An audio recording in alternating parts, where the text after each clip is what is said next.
I'm now joined by Itai Raveh from Uplifted. How are you doing today? Good, thank you. Did you do the party last night, or were you playing it sensible and safe? Which one? Yeah. Good answer. That's the best one I've had yet. Yeah. If people are not familiar with Uplifted, I know we haven't talked before, give us a sense of what it is you do. Yeah, so we help brands, B2C companies, gaming applications create high quality video ads with their actual customers. So the real customers or the users of the game going to a virtual video shoot, and they can create essentially video ads that can be used by the brands later on. Gotcha. Now, we're always talking about the positives as much as we can of these kind of events. We do have to touch on the negatives. 2023 was a bit rough for everybody, whether you're a developer or people trying to market their games.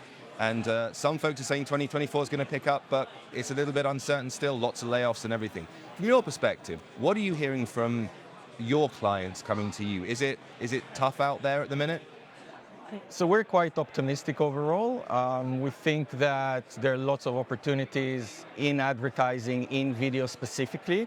In our domain, coming from the UGC angle, we think that there is a lot of potential to actually show that authenticity in advertising exists, and that we can kind of take AI and the creativity of people together to create that effect that will kind of help brands rise above the noise level when it comes to advertising.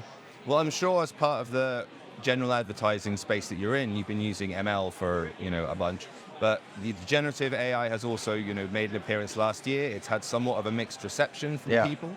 It sounds like from what you're saying that you are engaging with that element of it. Is that true? Yeah. And how do you feel is the best way to use that without either coming at a cost of human creativity, while still being able to make use of its sort of more useful best aspects? Yeah, so in our domain, some people say it's an art, some people say it's a science. We believe that AI is not going to take over completely, and humans are not going to take over completely. It's going to be the merge of both of them converging. So we believe that human creativity can be amplified with AI and can get to a place where inspiration and where essentially AI can inspire human creativity in a way to enhance whatever it is that you're doing, whether it's in advertising or elsewhere.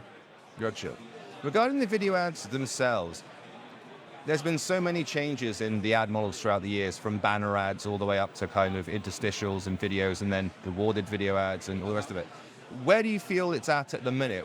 How do we break through? Because people are getting so used to these sort of models. The moment the video appears, you hit the X, you move on. Like, how do you get past that these days? People are very savvy. Yeah, so we really believe that, as I said earlier, that authenticity in advertising exists, and if you're able to create authentic, but really authentic content, and that's where we come in and actually create content with the actual users, unscripted content, that's where you get the thumb stopping, that's where you get the ability to rise above the noise level and actually get people to watch more than 3 seconds of your ad or of your messaging to the audience.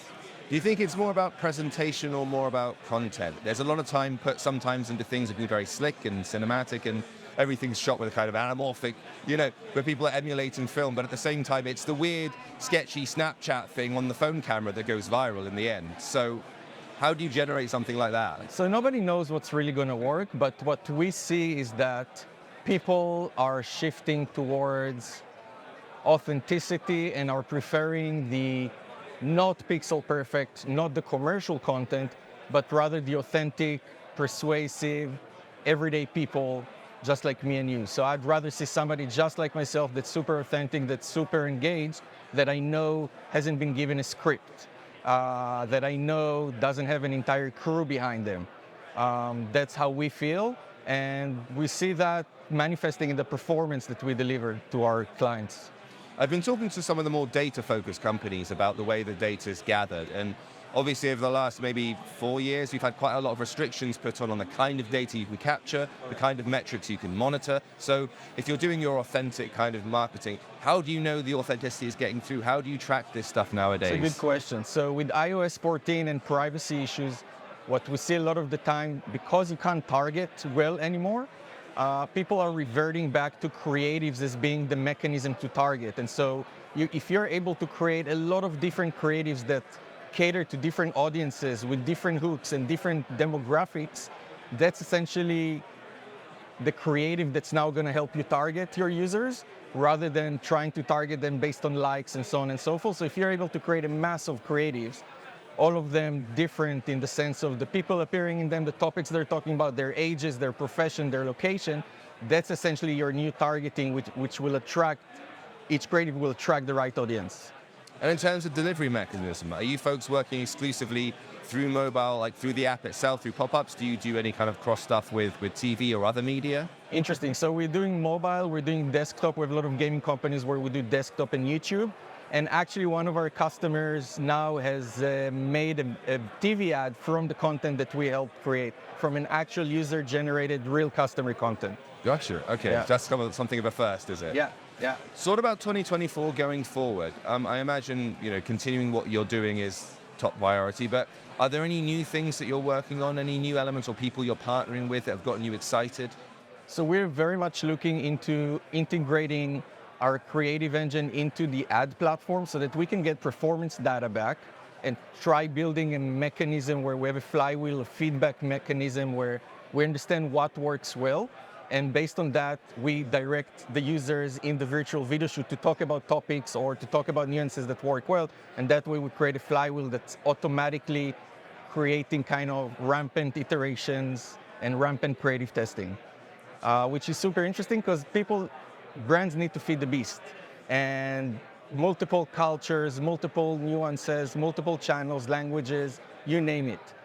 So the ability to create content quickly at scale that's authentic, that's data-driven, end-to-end, that's something that we see valuable for 2024. And I understand you're about to run off to a talk literally in moments. What's it about? So it's about UGC and in the era of 2024. Gotcha.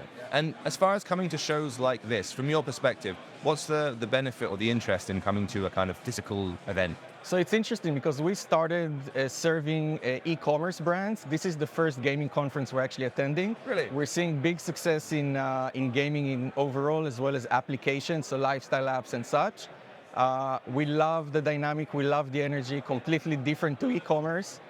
Some might say we prefer that, so we'll be attending more of those coming. Excellent. Well, we hope to see you again in that case. Thank you very much.